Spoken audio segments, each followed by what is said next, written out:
Right, so Carl, we have just watched the Nintendo Indie World Direct. Is that thing you put on while I was eating beans? Yeah, basically, while you were having beans on toast, and I was like, Carl, look at some indie games. Oh, okay, yeah, sure. So yeah, little 20-minute presentation. Just nice, quick, snappy, and just lots of indie games to look at. Yeah, I do hate, though, the people they got in to do the announcement.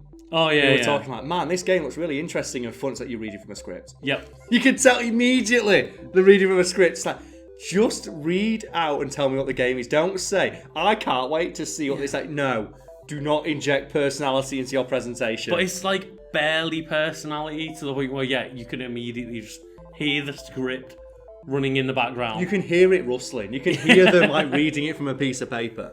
But the one thing I do like is, yeah, it is just like in, out, let's give like a minute to a game. Yeah, it's very obvious that they gave every developer like, here's, you get 1 minute, do whatever the fuck you want, and send us it and we'll just compile it into a list. Exactly, and I love it because it's just, right, well, if you're not interested in what this one guy is talking about, in 30 seconds, you'll have a different game to look at.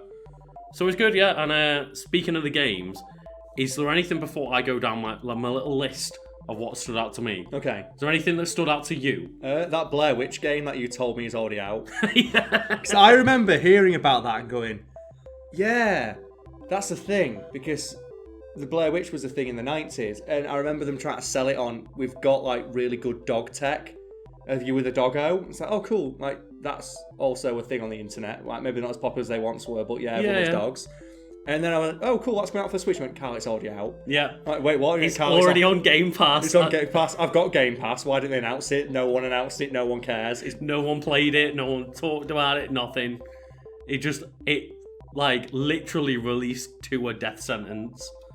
And the fact that like even you are, oh cool, like fun little dog tech, like Blair Witch, I give a shit about that. No one gives a shit. That's the thing. That's why I was wondering, because I remember it being of like, well, more you're interested in like, you know, seeing what happened with the game. Yeah, it's like strike while the iron is already like starting to fossilise in the hands of a dead man who was midway through beating a horse. I don't get it. It was really bizarre to see like, wait, what's this like game gonna be? Blair Witch? Like, what? And yeah, it's coming to Switch now. Do you know that the Blair Witch is like a big media empire?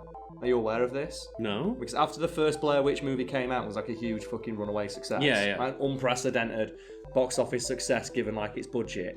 There was plans, I'm not sure if they ever came out or came to fruition, to make a series of games about the Blair Witch universe, which is going to be an anthology series where each game was different and played differently and was set in a different period in time and going to be handed off to 3 different developers and then stuck together. Oh, okay. I remember hearing about that and thinking that's really cool and interesting and a unique premise if it had not already been done by the people who made the Die Hard PS1 game. Do you remember that? Because that was a top-down shooter, a first-person shooter for Die Hard 2. The top-down shooter was Die Hard 1, okay. And then a driving game for the third one. Yeah, right. I didn't play it. That's a pretty cool idea. Yeah, but that's the only thing. The only thing that caught my eye is this game. I'm like, wow, that's a thing. Yeah, it's dead. Yep. It's already dead. And speaking of dead, there is a game called I Am Dead, which is the one that you immediately went, wow, this looks like the art style for Goose Game. Immediately, yeah. And it's clearly like, yeah, the quintessential like British narrator voice, very like colourful and charming art style. I don't want to point fingers at people because obviously there's only so many art styles out there, and there's no such thing as an original idea. But I can't help but feel after the rave reviews and success of Untitled Goose Game. And obviously this game will have started development way before Goose Game came out. But when they realised, well, we've got a game that's kind of in a charming, quaint English town, let's just try and just nudge in that direction and just maybe not just ape it just the tiniest of little bits. The trailer starts with this is like a very small, quaint British town that's a bit strange. You're like, okay. So every British town right now, yeah. Yeah, I see what you're doing. Yeah, every town in the world. We're all just locked up in a little quarantine. So why do you think we're doing this instead of spending time with our loved ones? I mean, what loved ones? Yeah, I know. Thanks. Thanks for reminding about that one, mate. I love that. I meant mine, but you know. And yeah, I don't know. Like, it looks interesting, but it didn't really show much of what the game is. Yeah, but it's like a little puzzle game from a first-person perspective of Ghost, and my major issue with a lot of these games is I don't know enough about them from this 40 seconds, especially when they have the introduction of the people in the studio, which I appreciate, get to see the people behind the games, but when they go, we put a lot of care and effort into this and we hope you enjoy it, it goes, well, yeah, obviously. It's a passion project. I just what does it play like? And why should I give a shit? I think that was one thing of like one of the games that opened up was Baldo, which was the game from two Italian developers made to look like the kind of Studio Ghibli-esque art style of like a Japanese anime made by Italians. Yes, and I think they were Italian if I'm remembering correctly, but yeah, it was very much like, oh, here's 30 seconds of me talking about a passion project of mine, and then 20 seconds of kind of very, very vague gameplay. And also footage, or like when they're and I think I remember that one because even the voiceover said, wow, it looks like my favourite anime. Yeah. And they didn't want to say Studio Ghibli because they get fucking sued. Yeah. Because, so if it's a passion project, why does it look like something else? I mean, I think the point of his, like, the developer's insight was kind of like, well, we've always loved, like, Japanese anime, like, influence and traditional art styles and stuff. So obviously they want to like bring that forth into a game of theirs. I get it. And it did look nice, but it just then the gameplay started and the UI came in, and I was like, this looks quite like very basic and bland. And I'll be honest, almost nothing I saw today arrested my attention with the Soul section of the Blair Witch one, because you did, and it's nothing to do against the games. It's just my like personal interest in gaming. I think I started to hate playing games ever since I became a gaming YouTuber, because obviously I get funneled into the ecosystem of just endless either positivity or negativity. And it's just, I just want to play fucking video games. Here's 20 minutes of a lot of different games and they all don't get like a spotlight, it's very much cool. Yeah. Like, I'd like to see where X goes and where Y goes. It'd be neat. But yeah, it's very difficult to tell with a lot of these games. For example, the one that I mentioned to you that really stood out was Quantum League, the first-person shooter where each round you play as like a different version of yourself. Yeah, and you explained it to me better than the trailer did. Yes, exactly. Because you knew what the game is. Because I'd heard about it on a podcast. And it's, how is somebody on a podcast trying to describe it giving me more information than the trailer you've put together yourself? And the description by the people who made it. Yeah, and then exactly. The official voiceover by Nintendo to sell it. Yep. And sell you on like why you should have it on their system. And somebody on a podcast talking about it for 2 minutes gave me more information than when in essentially the marketing. Yep.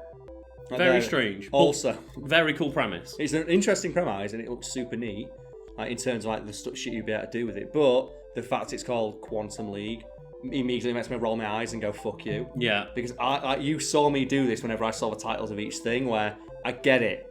You try to ape off something that says, well, when it's called Quantum League, it's like, no, fuck you. Yeah. Rocket League exists. Make your own thing. And when you as well, like the aesthetic is kind of semi, like, you know, futuristic looking, very minimalist, Overwatch. In a stadium Overwatch. Where there's like a lot of people watching, like Rocket League, and there's like, yeah. But then the character designs look like cross between Overwatch and Fortnite. Yeah. Whereas like there's no visual like congruity to it, where like what is your art style? Exactly. Like, what is the universe you live in?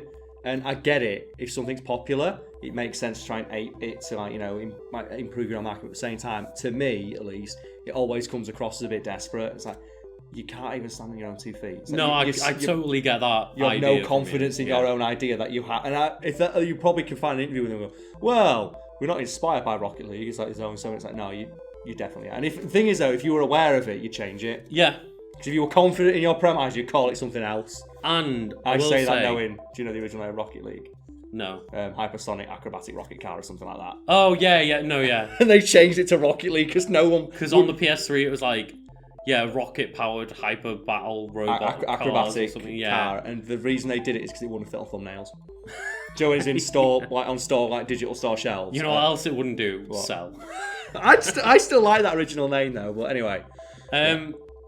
Yeah, I will say though, in terms of the idea of the gameplay, I really want to try it out. Like, if it's at a decent price, it'd be like I'll pick this up and try it out with Carl, because That's the problem, yeah. it's 1-on-1, round 1, say, like, you kill me, then you spawn in a round 2, where your first battle is occurring, and then you get to play a second round where you can alter the events of the first round. Which is a neat, awesome premise. I can't wait to play it 5 times and then say, let's play Smash. Yeah, probably. And that's the problem with all of these games. Where I look at them and go, these are all games that we're going to play on stream and then never for fun. Carl, you say this. That's not really a slight to the game. It's that's not, more no. just because we just always go back to Smash. Yeah, no and matter also what it's game we ever play. a statement about the way people consume content these days.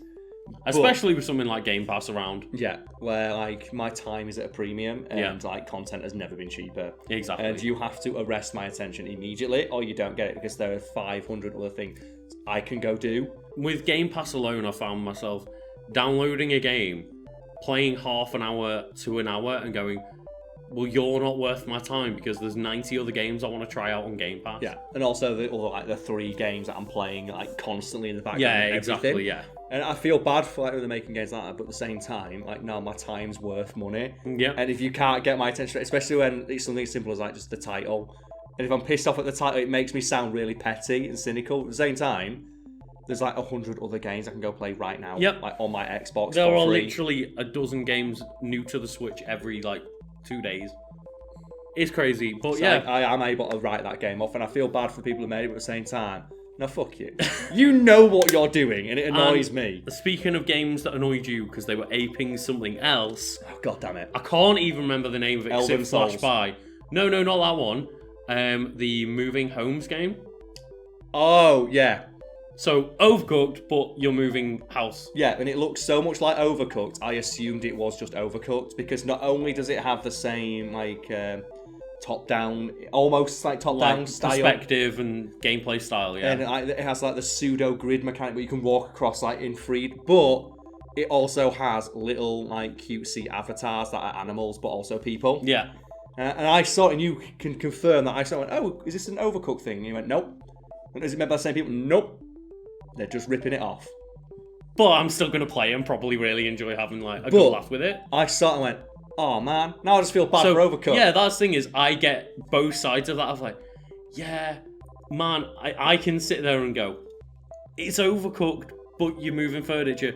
Which is both, like, an insult and a compliment at the same time. Because I fucking love Overcooked. So comparing something to a game I love is a good thing, but it's aimed it so closely that a lay person who isn't familiar with it instantly goes, is this an Overcooked thing? Yeah. And that, to me, just smacks of either laziness or cynicism of like, yeah, just rip it off. And they can't see what's doing. Tiny little indies. It's like, I hate I mean, video they're games. both tiny little indie Yeah, studios. man, it gets me. I think that is the one thing is, at least these games are all, like, small little indie teams. If that was coming out of, like, you know, an EA Activision press conference, I'd be way more fucking pissed off about it.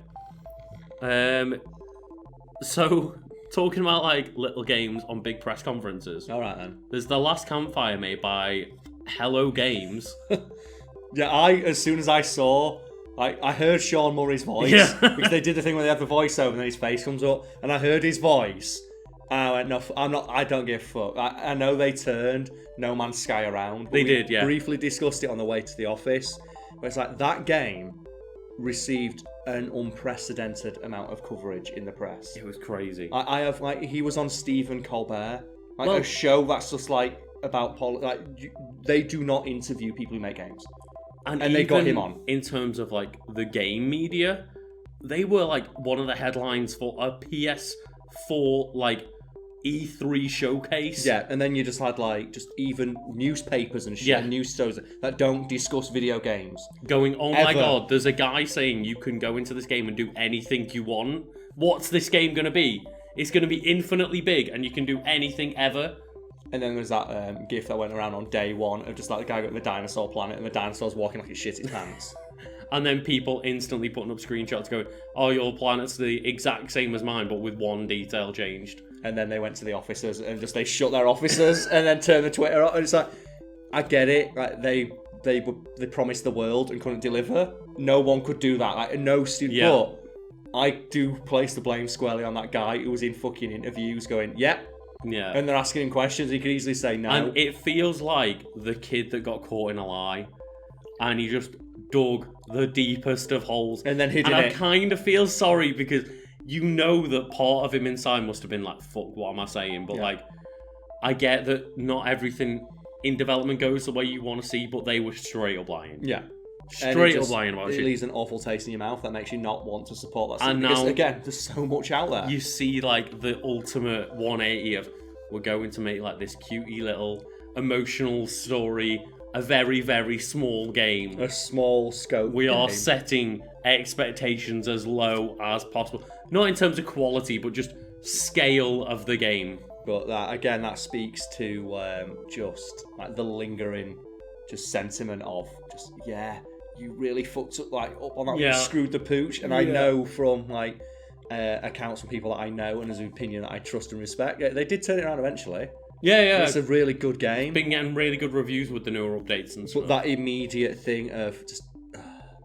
But again, like, do you trust the developer that would let the game come out like that after making those promises? And then take the money, Yeah. Take the money, and at the time it looked like they took the money and run. They shut, like, just that into... Because they just went dark. No, there was a journalist went to their offices and just knocked on door. I could swear I could see people in there, but they shut the curtains and no one would answer. You just, like, look and you see all of the heads, like, looking over the desk. Like, are they gone yet? It's just, when you hear stories like that, it's like, oh, come on. Nothing is more like, just say anything. But let's keep... My problem with a lot of these games is indie games. Generally, a lot of them are just puzzle games, and I'm not really big into puzzles. Yeah, true, yeah. I know, like, I much prefer puzzle games to you, but you've actually led me into the next game I want to talk about, which was... it takes something really, like, special to, like, hook my interest. I bet you're thinking of the same game as me, which was Superliminal, and you only saw, like, 10 seconds of it. Yeah, that thing looked amazing. The puzzle game that was based on that perspective. Yeah, and it's the closer you walk to an object, the object becomes as big as it is on your screen. Yeah. And then so it showed like a little house on a desk, and then it moved like closer, picked it up and put it on the floor, and then walked into the house. Because now it's giant. House. And then I told you that reminds me of that Polaroid game where someone like tweeted out like a demo that they've got of like taking a Polaroid and then you walk into the paint and and then you turn around and you can see the pattern. It's like, oh, that's mind bending. Yeah. And that's like a game to like Portal or something like that, where it feels like the next kind of step in that genre of just, it's not even about the puzzle game, it's just about how the fuck did you do this? Yes. How did you program this into a game? And that's something I want to see like at least a minute of, because we saw that in the sizzle reel and I went, the fuck was that? Yeah. I want to see just more. There and gone, and I was like, I want to see more of that one. That looks amazing. Yeah, and I want to know more and everything. I want to know everything about that game. Yeah, and I want to see like the 1.5 hour like Raising Kratos-esque documentary about how the fuck we make this dice ginormous. No, I want to see the speed run that is done in like 37 seconds that just breaks everything in the game. The thing is, I'm going to guess a game like that. See, I don't know if you know about it, but like something like Portal, where it's not breaking the game, you're just not playing it the way you think you're supposed to play it. And there's so many times playing like Portal 1 and 2 where you think, aha, they didn't expect me to do it that way, and then you figure out, actually, maybe they did because this is set up this way. Yeah, or you get an achievement for it. Yeah, and you're, this weird thing that made me feel super clever to the point where I thought it wasn't intentional. No, they actually made it like that. And that's what I saw that game. Yeah, and that's what goes in with what I was saying. Like, it takes something really good, like with a hook. I need that hook to attract me to this. Like, because indie games, like, there's so fucking many of them. There are, yeah. And you need something to like grab me. I think the last indie game I played that really got me was Indivisible, which was sold pure on the art style. Oh, okay, yeah. And it had like the writing was a bit like hit and miss. Oh, okay. And then there's a section I called like OC Town, where it's very clear that all the people who gave money to the Kickstarter all got to send in their OC. Oh, but because the game sells itself on this like really phenomenal art style, like hand-drawn animations, and then you go to this like little bit of a city, and it's just like they've all got 2 keyframes like waving backwards and forwards, and it's very clearly people's OCs of like cat-eared people and something like this. Doesn't gel with the rest of the game, and it looks really fuck ugly, and you spend like 3 hours there. Oh no! And you keep running backwards and forwards to make you look, and it's just this bit. Whew. Okay, yeah. But that's again that hooked me. It's similar in a similar style. Like that subliminal one where I will play that because I want to know what the fuck it is. Exactly, yeah. And I think that's all the game needs. It's like similar in a way. I think this was a while back. I think it's like 5 years ago or so. The Stanley Parable of just it's a game where that's not a game. Yeah, basically just. You can do what the game doesn't want you to, even though that's what the game wants you to. There's no wrong way to play this game. Yeah. And then people see it as a challenge, but I bet I'll do this, and then they anticipate everything. Yes. And yeah, I'm looking forward to that one. It looks very intriguing. I kind of wish we got to see more, but at the same time, I feel like that was the perfect little sizzle just to get us on the hook. The fact that we're talking about this more than anything else so far, like, proves that they knew what they were doing. Yeah, exactly. Like, they know they can sell it with. It's one of those games where you can sell it with a GIF. Yeah. And I say a game that you can sell with a GIF is a game I'm interested in.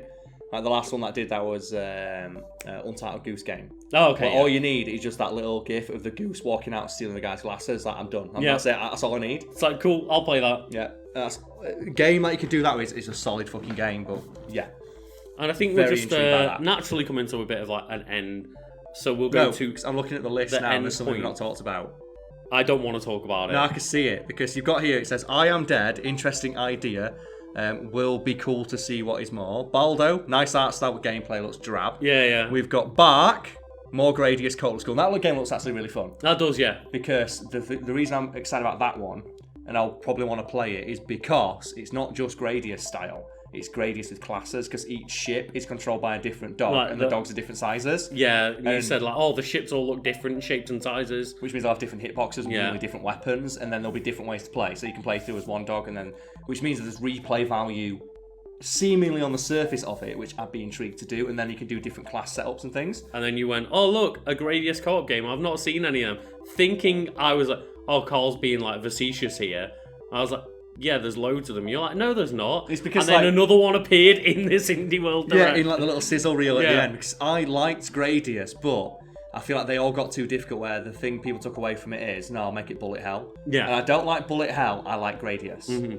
I like just flying around like... The arcade little flying shooter, not bullet hell. No, because bullet hell is just fuck you difficult, and I don't want that from a game I'm playing for fun. Yeah. If I want fuck you difficult, I'll go play Devil May Cry, thank you very much. Well, okay, Carl, I think I know where you're going, and as much as I just said, like, I don't want to... I'll let you mention it. Yeah, because the next thing in the list just says the Cyanide and Happiness game, and the only note you've put in your little notes thing on your phone is just the word cringe. Oh... I want to talk about it because, like, it came on the screen and I recognised the art style immediately because that's Cyanide and Happiness. Yeah, exactly. But and that's where we realised, they gave every developer a minute and they decided to film a skit. But the creator of Cyanide and Happiness filmed the most, like, cringy skit. With his own creation. With a cartoon character he drew. And it's just so bad. I went, so you had a minute to showcase your game and instead of showing off the game, you decided to just like try and crawl up your own ass and showcase how funny you are with a really unfunny joke. Yeah, and then they spent 5 seconds showing off the game, which just looks like a Cyanide and Happiness comic. It looks like they've took kind of the influence of the South Park Stick of Truth game, basically, and gone, we can have like our animation style and put it in like a kind of isometric RPG world kind of thing. The difference is like the South Park one. Is really fucking good because Matt Stone and Trey Parker are insane. Oh yeah, and they put it doesn't just look like the show; it is the show. They literally like hand rigged it to be exactly like the show. Yeah, and obviously the thing about South Park is as simplistic as it looks. It is like an animation, just achievement in terms of what they accomplish with what they use. Whereas Cyanide and Happiness is literal stick drawings. It's a Flash game. So that they, like, literally, for 10 years ago or so, they made those Flash animations with stickmen because it was easy to animate. Yeah. Also, as well, when's the last time you gave the slightest whiff of a shit about anything to do with a webcomic? I will say, actually, there was a Cyanide and Happiness, like, Kickstarter for a board game, but it wasn't Cyanide and Happiness. It was like Under the brand. Under the brand of it, but a different idea for a cool board game.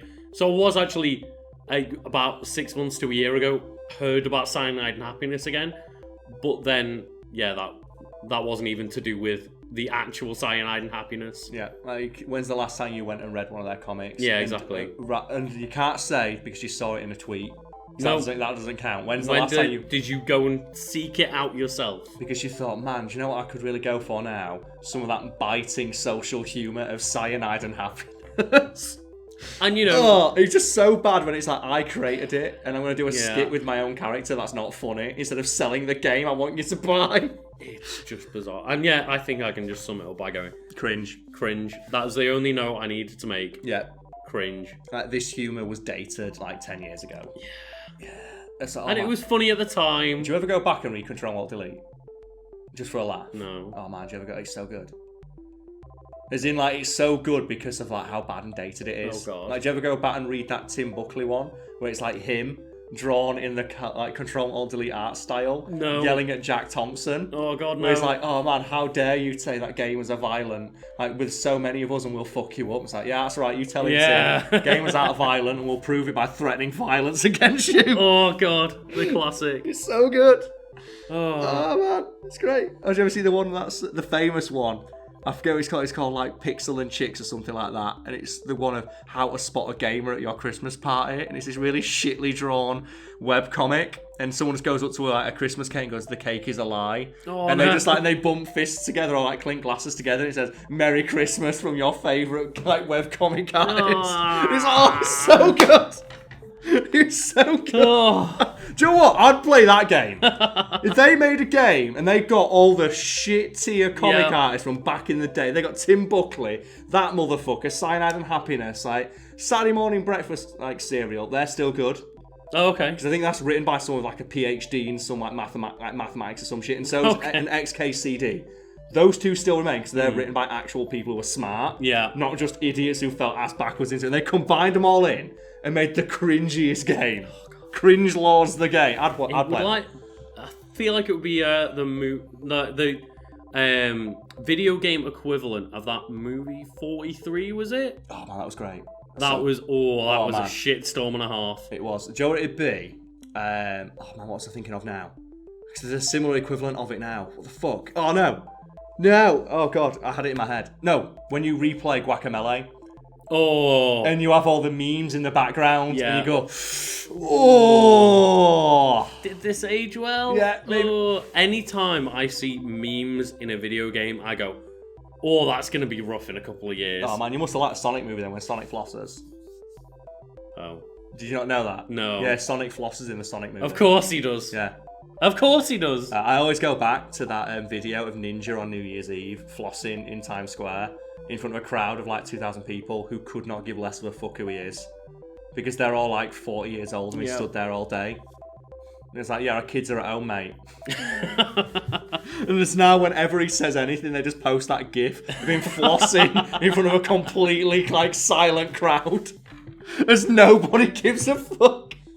And that's what I think, like, that, like, Cyanide and Happiness thing is, it's just the guy like, yeah, remember this? It's like, mate, that wasn't cool yesterday. No. Oh, it's so good. So what were you saying? Sorry, I went on a little... we went on a bit of sidetrack, but, like, there's just one more game that I wanted to mention, and it was Exit the Gungeon. It's, like, the Apple Arcade exclusive game that's, like, the side-scroller sequel to Enter the Gungeon. Alright, well, I'm not, again, you know, I'm not great at twin-stick shooters. Yes. I like Enter the Gungeon from, like, in the same way that I like Binding of Isaac, where I appreciate it. I appreciate the craft, the effort that went into it, just, like, the amount of replayability, but it's not for me. Yeah, fair enough, yeah. Because I'm not, like, one of those internet dickheads who, like, if I don't like it, it's bad. It's just, no, it's not for me. I can appreciate why people like it. It's just not something I'm going to enjoy. Yeah. Like, I'll play it for a bit with a friend, but I'm not going to seek it out on my own. Exactly. But I will give it props for what might be the best fucking name for, like, you know, a pseudo-sequel. Oh, yeah. It's Enter the Gungeon, Exit the Gungeon. Fuck yeah. Perfect. And it's a cool little, like, as you said, like, sequel to it of just, so in the first game you, like, destroyed the Gungeon, Now it's presumably like, get the fuck out while it's falling apart. Yeah, do it. And yeah, I haven't played the game. I've heard good things about the Apple Arcade version, and it's just, oh cool, like little side-scrolling, like bullet hellish, very action-based shooter. Just more of the same, and that's always a good thing when the thing you're getting more of the same of was good in the first place. Well, I'm just hoping that, like, replacing the dungeon crawling aspect with like clearly what's going to be like level-based Side scroller still works, and like the side-scroller from top down.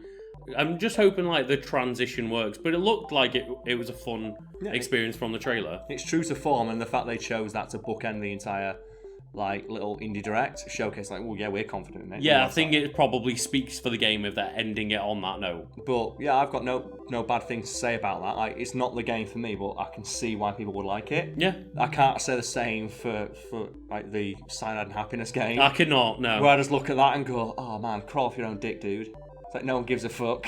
It's like, yeah, maybe 10 years ago people would have given a shit. Wow, it looks just like the comic. Yeah, and now it's just like, wow, it looks like that thing I remember not enjoying very much anymore.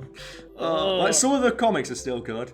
Like, the one that I like, because it's the one that's the most relevant to me, is, oh man, can I pay you an exposure? Sure, can I pay you? And it's the guy that's like lifts up his ass and flashes him. And I think, yeah, that's all you need. That's the entire like 2,000 plus collection of comics they've got distilled. To be fair, watching that trailer, it felt like he was exposing himself to us. He was, yeah. Alright, is there anything sadder than just like the person on the internet who was famous like a couple of years ago still trying to hang on? I'm waiting to see it happen. Well, if it happens to me, I've already said, you know this, Lucas, I'm just going to fade away and not try and be like the desperate cling to fame. Because I remember when, fuck it, I don't give a shit who I like dunk on. It's like, is it Tomska? Who like went away and then came back, but still tried to make 3.5 minute long skit videos where you watch it and the joke is right at the very end. In the era when Vine exists. Yeah. When we have now distilled that kind of content into 6 seconds long. Exactly. But he's still trying to do 3 minute long unfunny videos where there's like one joke at the end. It's like, man, just take your money and go away. Yeah. It's more embarrassing that you came back. Don't worry, Carl. One day That'll be us, yeah. That'll be us, yeah. But man, it's great and I love it, and I hope it continues to be a thing, because I hope that like we're gonna get that moment next year when that game comes out, makes no money, and that guy starts complaining on Twitter about it. So kids, people don't still understand video games. So, nah, man, it's Goose Game, honk. When's Goose Game 2? I just want every Goose Game. When is like, why is the goose not an assist trophy in Smash? Oh god. But I want it to be that it can only appear when you're playing like with other items. Yeah. And it runs around and steals items out. No, I want it to do stuff like take the life bar. Like, I want it to go up and it like takes. You want it to Deadpool it? Yeah, I want it to like come up and just like move your stock counter or something like that. Or do you know, like when you're winning, or it like grabs the corner of the screen or does whatever it wants. Can you imagine if like you were playing stock and you've got like the little stocks at the bottom, and he just walks up, picks one of your stocks and runs off the stage? Yeah, then you have to go hit the goose to stop him stealing your stock.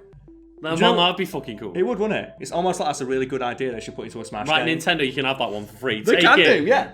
I've thought about that way too much. Sakurai, hear us now. Take it and put it in the game. I thought about that way too much. Yeah, you did. I was on a stream once and the guy went, oh man, they should put Goose, like the Goose from Goose Game. Smash. I went, no, just put it in as an assist trophy. And then I came up with the entire thing it'd do. Yeah. So, oh man. Anyway, yeah.